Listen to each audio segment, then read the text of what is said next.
اللہ تعالیٰ نے ہم سب کو پیدا کیا ہے اور پھر پیدا کرنے کے بعد ہم سے غافل نہیں ہے، بلکہ ہم جو کچھ بھی کرتے ہیں اس کی نگرانی کرنے والا ہے۔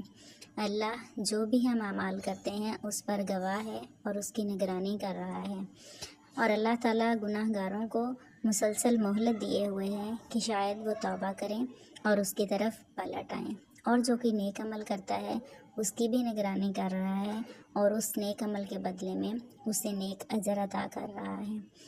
اور ایسا ہی نہیں کہ ہم نیک عمل کریں تو پھر ہی اجر ملتا ہے، اگر ہم نیک کام کی نیت بھی کریں تو ہمیں اس پر بھی اجر ملتا ہے۔ اس لیے ہمیں ہر وقت یہ خیال دل میں رکھنا چاہیے کہ اللہ تعالیٰ ہر جگہ ہمارے ساتھ موجود ہے اور ہماری نگرانی کر رہا ہے۔